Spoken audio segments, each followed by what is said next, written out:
Hello friends and welcome to my YouTube channel Simply Stocks, and today I'm going to talk about Sheela Foams, a very interesting niche play in the consumer segment. So let's understand how the business is doing and let's understand whether one should invest in the company or not. So let's get started.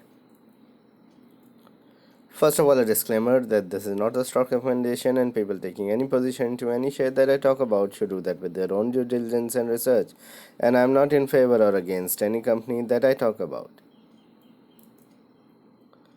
Before I talk about Sheila Forms, as a small request that kindly support me on Patreon. Once you do that, it will help me grow the channel. It will help you also ask me questions on a daily basis. The Patreon membership begins at $2 and continues till $10 a month.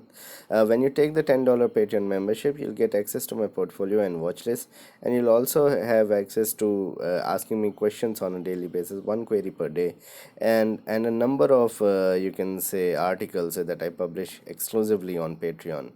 For detailed market or company talk, you can email me directly if you have a number of companies with you and you want analysis on that. Now about Sheela Foams. Established in 1971, Sheela Foams provide mattresses and similar products of various variety to the consumers. It is spread across country and has market leadership in this domain. A pure consumption play related to housing, I would say, because they provide mattresses and you can say pillows, etc., and so on and so forth. So when houses get built and there are usage of more beds, then mattresses are used even more. Also has export operations to a number of countries.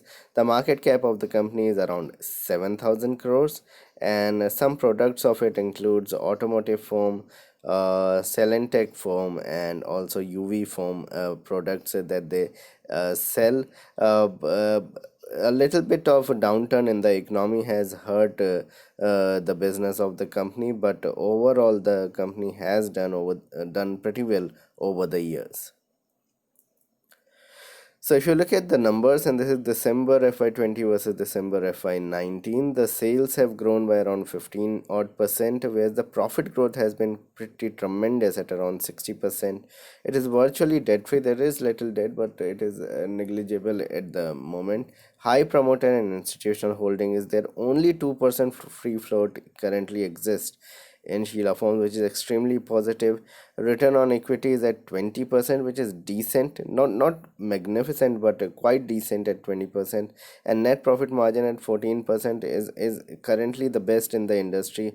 You have a lot of you can say unorganized players in this market. You have a lot of unlisted players in the market which are doing well. So currently having a net profit margin in the mid teens is decent, and probably 200-300 basis points more up would have been even better. Now, the performance of the stock, if you consider that exceptional growth in FY19, the performance of the company has been pretty good in FY19, have produced solid numbers this year as well. Till February, March, things have been had been pretty good, and so FY20 has not been that bad, but the last quarter has not must have been not that great. So anybody can understand that stock has gone up around 80% immediately after the IPO. So the listing of the IPO was also magnificent. Once the IPO got listed, it made a lot of money for the investors. The stock went up immediately, has consolidated ever since after that move. It did fell around 30-35% in this February March fall, so one has to take that into consideration. But after the fall, in from mid-April onwards, the stock has recovered sharply and quickly from the lows of February and March. Now the business analysis and how the overall business has been doing ever since. So virtually no business in Q1 of FY21. So from April to June, there have been very less business. I won't say no business, but probably at least for the first 40-45 days, there have been virtually no business with lockdown and so on and so forth. A complete washout of April, and then 15 days of May would have gone down the drain, and probably by the second half of May, things would have picked up. So this is my assessment overall, not anything confirmed, but this is what I feel, that the business would have suffered a lot in the first 7 weeks, 7-8 weeks, at least 6-7 weeks of the first quarter. But I believe that by the time the second half of second quarter ends, things should normalize. So the next 2 quarters, that is the October to December quarter and the March 21 quarter, should be good. So these are the times probably to accumulate. But then one has to also understand that the economy was slowing up from a long time back. So what has taken place is that slowing down of economy coupled with this pandemic has hurt the company's numbers badly, and that is why the stock has not run up a lot after that initial move of 70-80%.